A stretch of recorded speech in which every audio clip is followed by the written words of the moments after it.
Hello everyone, Silverstruck here. Welcome to the Silverstruck channel.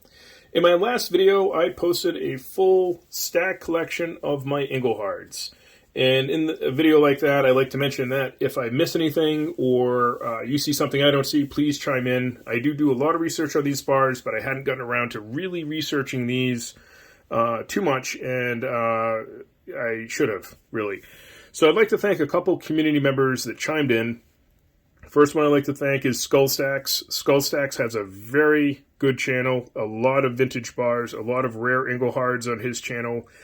So if you have not checked Skullstacks out, please check out his channel. You're going to find some nice Engelhards there, along with some other rare ingots that, quite honestly, I haven't really seen anywhere else. So he has some pretty rare silver. So Skullstacks, if you're watching, thank you very much. I appreciate you.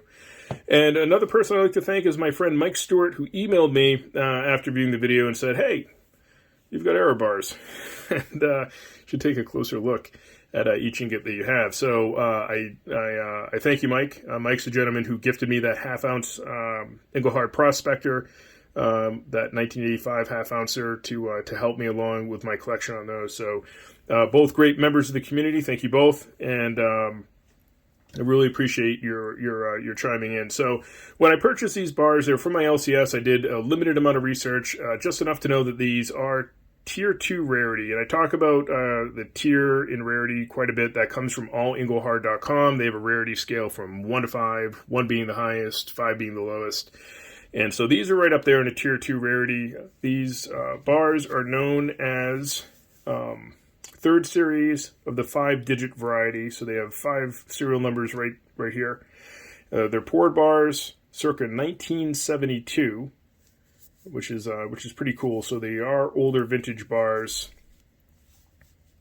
and the error on this bar can be found right there, and this is known as a partial X8 error bar. The original mintage of the third series bars here is about 5,000 ingots produced in small batch manufacturing is how they were doing it. And for the error bars, there's only expected to be somewhere around 250 bars, so extremely rare to find a partial X8 error on one of these 10-ounce ingots right here. So these are all 10-ounce, 3-ounce pure silver ingots from Engelhard. And just really neat to have an error right there and a partial X8 error. So it just goes to show you got to really do some research, because now this is a Tier 1, absolutely rare bar. If you look them up on eBay, they go for quite a bit of money. I did pay a heavy premium for these, but there's still room to move. I still feel they're well valued as a collector piece here, so I didn't do too horrible. And the ones I have are in way better shape than the ones I've found online for sale. Hence the gloves this time around.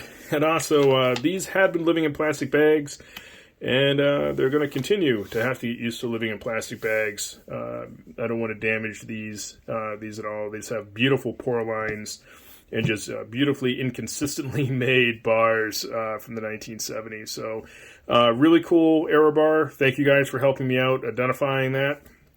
Now, there was some question on the second bar. This is also the same type of error bar.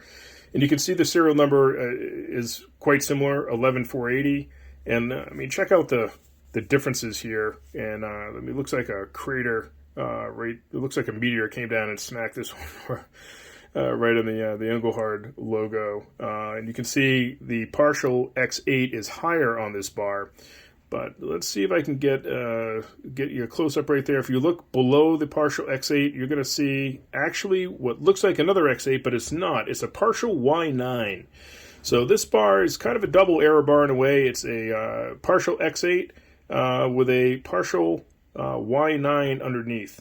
And again, this is all information I've been able to gather from our friends at allingohard.com. You do email them back and forth to confirm what I have. I try not to bug them too much because they're not making any money doing this. They just do it for the love of the hobby, and that's just so super nice. So if you have not checked out allingohard.com, please go ahead and do so. The reverse of this bar is pretty neat. It has, at first I thought somebody might have drilled this one, but I think that's just some kind of crater wormhole in the back of this. I should probably weigh it. What if I'm missing a gram of silver out of it? I don't really care because the content of the silver is really, it's important that it's a 3/9 10-ounce silver bar, but it was purchased for its collector value more so than its silver. So really happy to have these in the collection, and figured I'd explain what these bars were, give them their own video so you could see what I was talking about up close. So please let me know in the comment section if you were a vintage silver fan, and if so, let me know your favorite vintage silver to collect. What do you have in your collection that's notable? I'd love to know. I like talking with you guys in the comment section, and as always, thank you so much for watching.